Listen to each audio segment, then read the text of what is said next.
Adityaya Namaha. Good morning everyone and welcome to Swami Agneshwara Suryananda Satsang. Today we're going to be talking about the mind. You see, one needs to obtain complete control of one's mind to reach the higher stages of enlightenment and to be able to master meditation and to master yoga and to master any martial arts. And to be honest, when one masters his mind in any aspect of life, life becomes better for that one individual who has mastered his mind. Now, what is one's mind? You see, one's mind is a collection of thoughts. That is all mind is, and that is all it has ever been. These thoughts will range. Some will be thoughts about emotions, some will be thoughts about knowledge, some will be thoughts about mysteries. No matter what, it is a thought about something, or someone, or somewhere.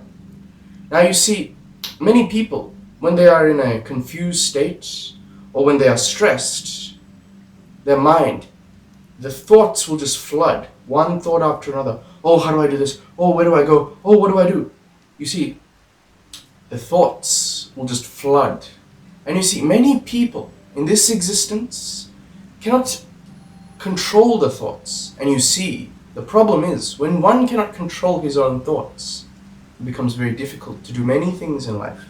For example, no matter what you're practicing or learning, no matter what it is, let it be science, let it be maths, whatever it is you are learning, even martial arts, physical or mental exercises, it does not matter. One's ability to focus is extremely important. And for that, one must have control over his mind. And what are the mind? The thoughts. So, he must have control over his thoughts. Now, how to control one's thoughts? You see, it is very lucky for us as humans. We can only have one thought at a time.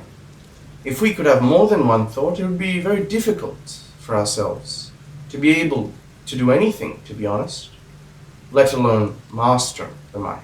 Now let's focus on this one thought at a time.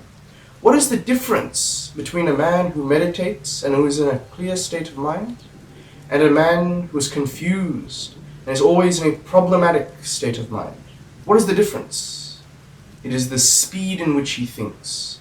The man that is calm, he will have a few thoughts, while the man who is confused will have thousands of thoughts, just racing one after another. And that is the difference. One must be able to calm his senses, and he must be able to have just one thought at a slow pace. One thought, then another, at a very slow pace. That is the first stage to mastering the mind. You see, those who are confused, those who are troubled by problems in life, they will have thousands of thoughts racing one after another. And if you go to them and ask them, what is the problem? They'll give you thousands of reasons. But the truth is, the problem is the thoughts. And so you must be wondering, how can I control the thoughts? What can I do so I can master my own mind? Well, it is quite simple. Sit down for a few minutes and just let your mind wander off into all the problems that it has. And just count 1, 2, 3, 4, the number of different thoughts you have in a matter of 5 minutes. And then note down every single thought you have, and then try again, but this time tell yourself, what has happened as it should. What is happening as it should, and what will happen as it should. Because you see, most of the thoughts that these confused, stressed people have are not thoughts of the present. They are usually thoughts of the future, or they are thoughts of the past. They will think, oh, I could have done that better. Oh, what if this happens in the future? And you see, if one just sits and meditates on this phrase, what has happened as it should, and completes with himself, yes, I could have done it better, but it has happened as it should, and I have no regrets. And if one is thinking of the future, then he must say, what has happened as it should. What is happening as it should. And he should say, what is going to happen is going to happen as it should. Because when he completes himself with that mentality, what is going to happen is going to happen as it should, then you will see the man will be extremely calm. And some people, in the present moment, something will have gone wrong. They may have walked down the street and stepped on something that isn't so pleasant. Could be dog shit or something, you never know, anything. But if he just stands there for a second and thinks, what is happening as it should. Of course, it is difficult when you are faced with the problem immediately. This technique is easier if it is something that has happened in the past or is going to happen in the future. But if he just sits, or if he just stands and just repeats after himself, what is happening as it should. What is happening as it should. Then you will have a little bit of, I should say, the word would be closure. Closure with whatever problem he is facing, and it would also give him closure for whatever problem he is about to face, or whatever problem has already happened in the past. That is why this phrase is extremely important when one is trying to master the mind. Now, you see, that is not all. There are other things that you need to do to master the mind. For example, once you have sat down and you have noted the problems for the first 5 minutes of all the thoughts you've had, and then you have repeated the phrases, then you must breathe in and tell yourself, these are not problems, these are simply beings in this existence, and this is how it will be.